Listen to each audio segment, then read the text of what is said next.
کیا وزیر اعظم بے نظیر بھٹو نے سکھ لیڈرز کی فہرستیں ہندوستان کو دی تھیں؟ کیا راجیو گاندھی اور بے نظیر بھٹو میں کوئی خفیہ ایگریمنٹ ہوا تھا؟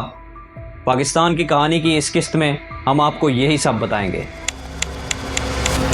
1988 میں جب بے نظیر نے اقتدار سنبھالا تو اس وقت بھارتی پنجاب میں خالصتان کی تحریک اپنے عروج پر تھی۔ خالصتان تحریک کا مقصد بھارتی پنجاب کو ہندوستان سے الگ کر کے سکھوں کے لیے ایک علیحدہ ملک بنانا تھا۔ دوسری طرف کشمیر کی تحریک آزادی بھی زوروں پر تھی۔ اسی دوران دسمبر 1988 میں دارالحکومت اسلام آباد میں سارک کانفرنس منعقد ہوئی۔ ہندوستانی وزیر اعظم راجیو گاندھی بھی کانفرنس میں شرکت کے لیے اسلام آباد آئے اور ان کی وزیر اعظم بے نظیر بھٹو سے کمرے میں 1 on 1 ملاقات ہوئی۔ اس ملاقات میں دونوں ممالک کے وزرائے اعظم کے سوا کمرے میں کوئی موجود نہیں تھا۔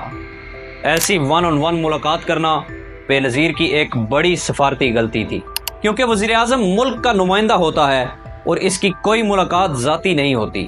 وہ عوامی نمائندے کے طور پر کسی بھی دوسرے ملک کے ساتھ عالمی معاملات ریاستی ملازمین کی موجودگی میں طے کرتا ہے تاکہ سند رہے اور ریکارڈ کا حصہ بھی رہ سکے۔ اس قواعد و ضوابط سے ہٹ کر کی گئی ملاقات اور گفتگو کا کوئی عینی شاہد نہیں تھا، اس لیے افواہوں اور قیاس آرائیوں کا جنم لینا فطری بات تھی۔ دونوں ملکوں کے اخبارات میں ذرائع کے حوالے سے چھپنے والی خبروں سے ہی ملاقات میں ہونے والے فیصلوں کا اندازہ لگایا جانے لگا۔ پاکستانی اخبارات کے مطابق ملاقات میں روایتی طور پر پاک بھارت تعلقات بہتر کرنے پر اتفاق کیا گیا۔ بھارتی اخبارات کے مطابق بے نظیر بھٹو نے سکھ علیحدگی پسندوں کی حمایت بند کرنے کا وعدہ کیا۔ جواب میں راجیو گاندھی نے سیاچن سے فوجیں واپس بلانے کا اشارہ دیا۔ ملاقات کی یہ اندرونی کہانی بے نظیر بھٹو اور راجیو گاندھی کے دوستوں کی زبانی پاکستان اور بھارت کے اخبارات میں چھپتی رہی، لیکن خود راجیو گاندھی اور بے نظیر بھٹو نے کبھی اس کی تصدیق نہیں کی۔ البتہ اس کے بعد جو واقعات ہوئے وہ کچھ اس طرح تھے کہ جب راجیو گاندھی پاکستان کے دورے کے بعد بھارت واپس پہنچے تو کچھ ہی دنوں میں بے نظیر کے وزیر داخلہ اعتزاز احسن بھی بھارت پہنچ گئے۔ جب وہ بھارت سے واپس آئے تو کچھ ہی دنوں میں سکھ علیحدگی پسندوں کی گرفتاریاں اور انکاؤنٹرز شروع ہو گئے۔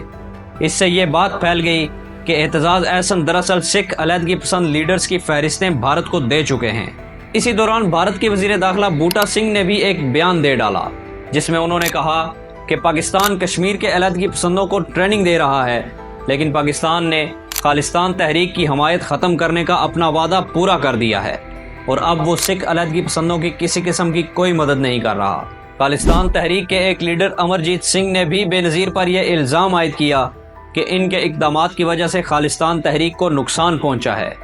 اس کے بعد پاکستان نے بھارت سے یہ مطالبہ کرنا شروع کر دیا کہ وہ اپنی فوجیں سیاچن سے واپس بلا کر اپنا وعدہ پورا کرے۔ جواب میں راجیو گاندھی اور بھارتی ڈپلومیٹس نے ایسے کسی بھی وعدے سے انکار کر دیا۔ چند ماہ بعد جولائی 1989 میں راجیو گاندھی خصوصی دورے پر پاکستان آئے۔ ملاقات میں وزیر اعظم بے نظیر بھٹو نے ان سے سیاچن سے فوجیں واپس نہ بلانے کا شکوہ کیا، جس پر راجیو گاندھی نے کہا کہ ہندوستان کی ملٹری اسٹیبلشمنٹ فوج واپس بلانے پر راضی نہیں ہو رہی، البتہ وہ اگر انتخابات جیت جاتے ہیں تو وہ اپنا وعدہ ضرور پورا کریں گے۔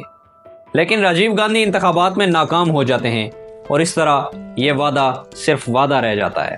خالصتان کی فہرستوں کا الزام آج بھی پیپلز پارٹی کے گلے کا توق بنا ہوا ہے۔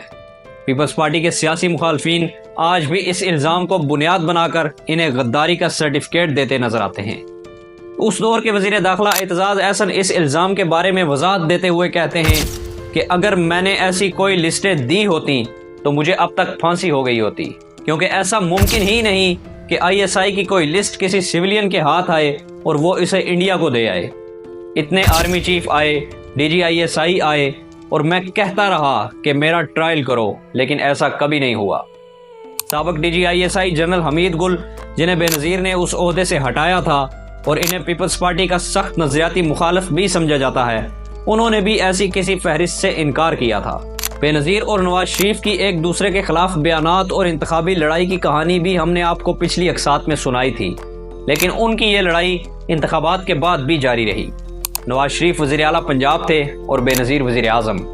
بے نظیر پر مذہبی جماعتوں کا یہ دباؤ تھا کہ وہ ملک میں اسلامی نظام نافذ کریں۔ وزیر اعلیٰ پنجاب نواز شریف نے مذہبی حلقوں کو خوش کرنے کے لیے پنجاب میں اسلامی نظام کے نفاذ کا اعلان کر دیا۔ حفاظ کے لیے مفت تعلیم اور قیام الصلاح کے لیے انتظامات کیے جانے لگے۔ نواز شریف کے مطابق وہ یہ سب معاشرے کے اصلاح کے لیے کر رہے تھے، تاکہ ریاست کہیں بھٹک کر سیکولر نہ ہو جائے۔ 1990 میں پاکستانی ادارے سپارکو نے بدر اول کے نام سے سیٹلائٹ بھی خلا میں چھوڑا۔ یہ کسی بھی اسلامی ملک کا پہلا سیٹلائٹ تھا۔ بدر اول ہر 98 منٹ میں زمین کے گرد چکر مکمل کر سکتا تھا۔ پاکستان کا ایٹمی پروگرام اور میزائل پروگرام بھی اس دور میں بہت تیزی سے آگے بڑھا۔ نواز شریف اور بے نظیر ایک دوسرے کے شدید مخالف ہونے کے باوجود ایٹمی پروگرام کے معاملے میں یکجان اور یک زبان تھے۔ پاکستان کی فوج اور سیاستدان ایٹمی پروگرام کو دنیا کی مخالفت کے باوجود آگے بڑھاتے رہے۔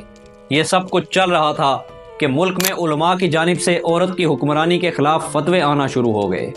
ادھر بے نظیر کے شوہر آصف زرداری پر بھی کرپشن کے الزامات لگنے لگے۔ ان پر سرکاری منصوبوں میں کمیشن لینے کا الزام لگا اور انہیں مسٹر 10% پکارا جانے لگا۔ ان تمام مشکلات کے باوجود بے نظیر کی حکومت قائم تھی، لیکن پھر پیپلز پارٹی کے ہاتھوں ایک سانحہ رونما ہو گیا۔ اس سانحے میں ایسا کیا ہوا جو بے نظیر گورنمنٹ کے تابوت میں آخری کیل ثابت ہوا؟ تاریخ کا وہ کون سا آپریشن تھا جسے آدھی رات کا گیدڑ یا آپریشن مڈ نائٹ جیکال کے نام سے یاد کیا جاتا ہے؟ اس آپریشن کے نتیجے میں بے نظیر حکومت کے ساتھ کیا ہوا، یہ سب ہم آپ کو بتائیں گے اس سلسلے کی اگلی قسط میں۔